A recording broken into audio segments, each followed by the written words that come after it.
For me, okay din.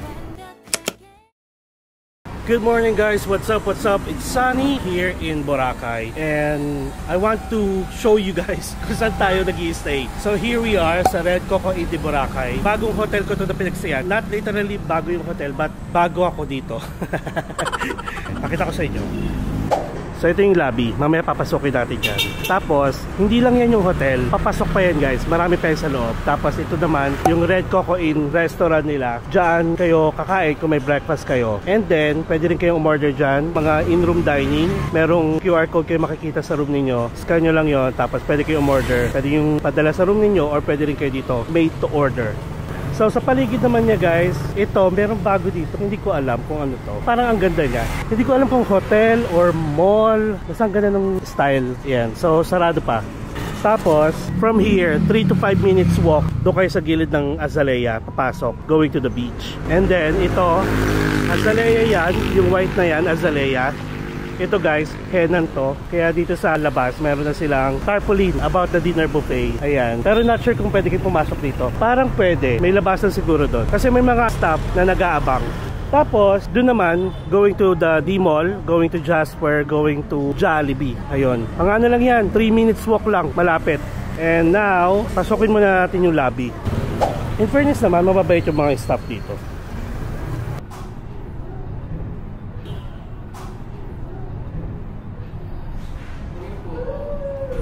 Hello ate, good morning.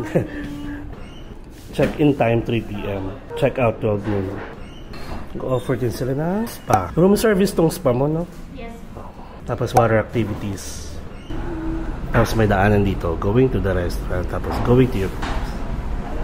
ito pala. Lean at saka peak. Anong matang usually lean season? Yung mga hindi holidays. Yung mga peak po, yung mga holidays like okay. Mga holidays po talaga. Like Holy Week, mga ganyan. Yes po. Okay. But not necessarily mga summer. Opo. Okay. Yeah, nice. Thank you. Welcome po.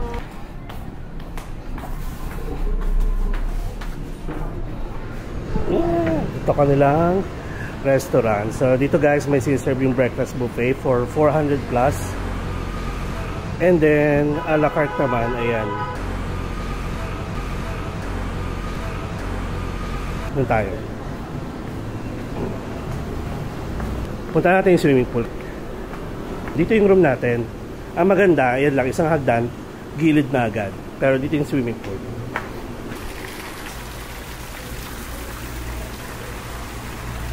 So ito yung hotel.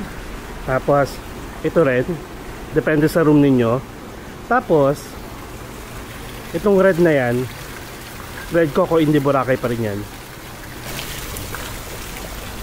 Ayan. So pwede kayo magstay dito guys. Maliligo tayo sa beach mamaya. Kaya nanghiram ako ng towel. So yung mga na-experience ko dito guys, nawawalan sila ng kuryente. Pero siguro mga ano lang, wala pang 3 minutes. Kasi may generator ata sila.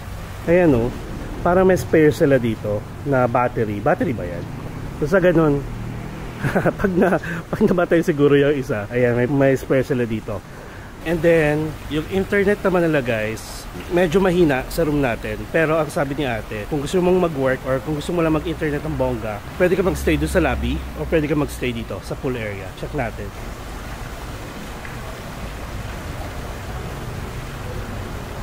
Hindi siya full. So anyway, ang ginawa ko na lang guys, kumuha ko ng promo sa Globe, yung parang 5G unlimited for 399 pesos. Bali ano siya for 1 month kasi naisip ko gagamitin ko pa rin naman siya after this Boracay. May pupuntahan pa tayo. Like sa Manila na para sulit naman. And ang maganda doon, dapat 5G talaga yung nade-detect ng mga phones ninyo. Tapos malapit siya sa 5G areas and then unlimited na. Kapag biglang nag-LTE lang siya or 4G, automatic yung pinaka-data ang kukonsume niya. Pero as long as ma-detect niya yung mga 5G na areas, balik siya sa unlimited. And kung mag-hotspot man kayo, dapat yung mga hotspot niyo na devices is 5G din. Like yung ibang phones niyo, iPads or laptops, pang 5G na.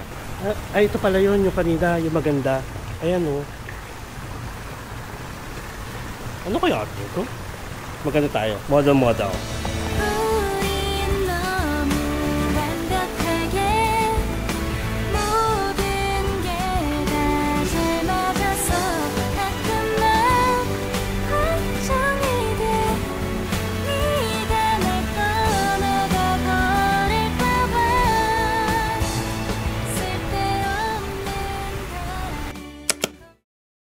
Alright guys, so after the hotel tour, let's now proceed to the room tour. Gwapo naman. So guys, we are staying sa room 105. Keycard na siya. Alright. And in fairness guys, malinis yung room. And good for 2 yung room na to. So, let's start with the toilet and bath. Ayan siya guys. Malinis. And ito yung sink. Ito yung mirror. Tapos, ayan, may towels. Siyempre ang toilet natin. And ang shower. So shower guys, provide na yung hair and body soap. Hindi mo siya ganun kaliit. Tignan nyo yung shower. Oh. Kasya-kasya ako. Tapos, soap lang provided. Wala siyang complimentary dental kit, like toothbrush, toothpaste, and so on. And then, let's proceed to the bed. Bed agad, pag-open. Pero bago yung bed, dito muna tayo. May cabinet dito. You have the libreng umbrella. You can bring it outside kung maulan. May safety deposit box. And then, fridge. Mini fridge. Malamig naman, I have the... sa akin to, binili ko to kahapon. San Miguel flavored beer, apple flavor. This is a queen size bed guys. Okay na okay siya oh. Look at this. With the lightings, with the paintings, may side table, meron doon working table. Smart TV na ata yung TV nila, pero hindi ko pa natatry. May phone dito, may drawer. Tapos, ayan, may bintana. Kita-kita kayo guys, pag nasa labas, nandun sa kabilang room yan. Tapos may TV dito. Tapos may lagayan ng may luggage rack. And then, itong kettle, may kettle dito. May mga baso, may libreng coffee, creamer, sugar. Nire-refill naman nila yan everyday pag maglilinis sila. Nandito yan, sa table. Tapos ito yung working table natin. I have my personal laptop. Ito yung window. Pag in-open nyo yan, ayan, kabilang rooms pa rin yan under Red Coco in de Boracay. Pwede nyo i-cover yan with this one. Actually, gustong-gusto ko kasi compact yung room. Tapos, syempre with the aircon. And look at that, naka 19 degrees. Ang lamig. And ang maganda pa dito guys, labas ulit tayo. Hindi nyo na kailangan bumili ng tubig. Magdala na lang kayo ng tumbler ninyo. Kasi, ayun, katabi lang ng room natin ang water dispenser. Pero since nakalimutan ko guys yung aking tumbler, yung aking yellow tumbler, bumili na lang ako ng 1 liter na bottled water. Tapos nire-refill ko na lang, which is, di ba, sobrang nice. Sobrang amazing. So yun lang. And nakuha ko to guys sa Klook.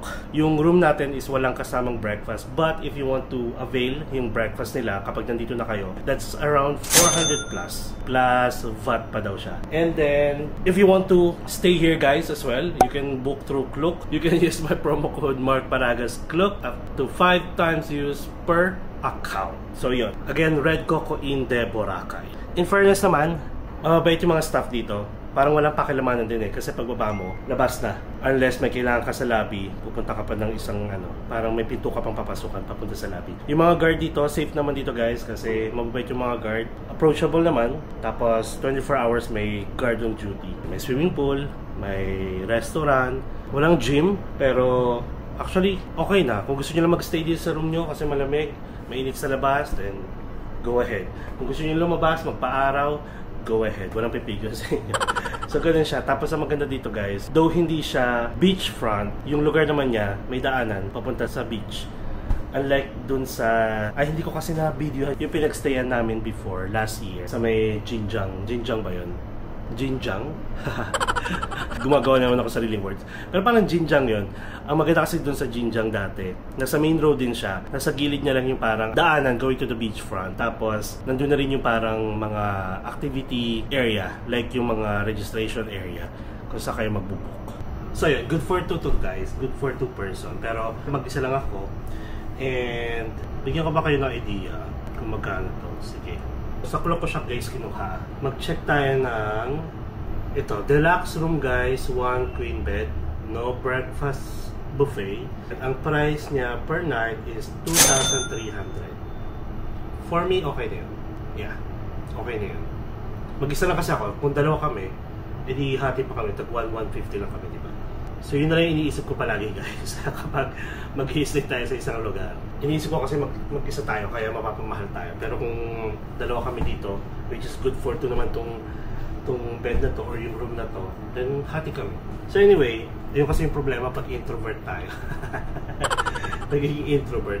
So yun lang guys, thank you so much sa pagsama sa akin sa ating hotel tour and room tour dito sa Red Coco in Boracay. And if you're planning to go here Boracay and naghahanap kayo ng mga medyo main road at kunyari wala na kayong options, naubusan na kayo sa beachfront, then you might consider Red Coco in Boracay as your hotel to stay kapag nandito kayo sa Boracay. So yun lang again, and Happy New Year guys! Goodbye 2024 and welcome 2025. I'm hoping na nandiyan pa rin kayo guys na palaging support sa ating channel at nanonood ng ating mga videos, mga vlogs, and syempre more years to celebrate happiness with you guys. More years of travels and new experience, new country, ano pa ba? Meeting new friends, and so on. Alright guys, so we are back here sa swimming pool area. May kiddie pool sila. Tapos may adult pool. Yung adult pool nila is hanggang 4 feet. Tapos yung kiddie pool is 1.5 feet. Ayun. So I hope guys na enjoy nyo yung ating hotel tour, room tour. And hindi na tayo kumuha ng breakfast kasi parang hindi worth it for me. Nasa 400 plus. Pero parang ano lang siya, isang main dish, tapos appetizer, may gulay, merong libreng coffee, parang ganun lang. Parang mas okay pa rin mag-breakfast sa labas. Mas okay pa rin, basta ganun. Tapos pwede kayo magpalinis ng room.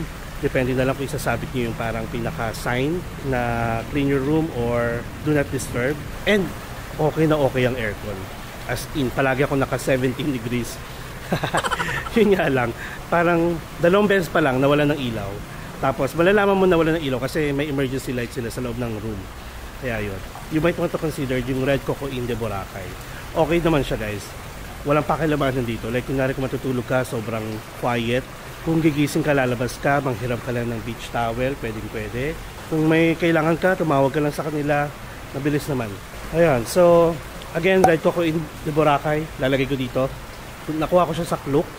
And syempre, if you want to use my promo code guys, and if you want to book any tour, any activities, any hotel sa Klook, you can use my promo code MarkParagasKlook for instant discount up to 5 times use per account. Alright, so that's it guys. Thank you so much sa pagsama sa akin dito sa pag-tour natin sa hotel na to. And don't forget to subscribe to my channel, Mark Paragas Official, and hit the notification bell para updated kayo sa mga upcoming travel vlogs po natin. Kung nagustuhan nyo yung video na to, please like this video, share, and comment if you have any questions.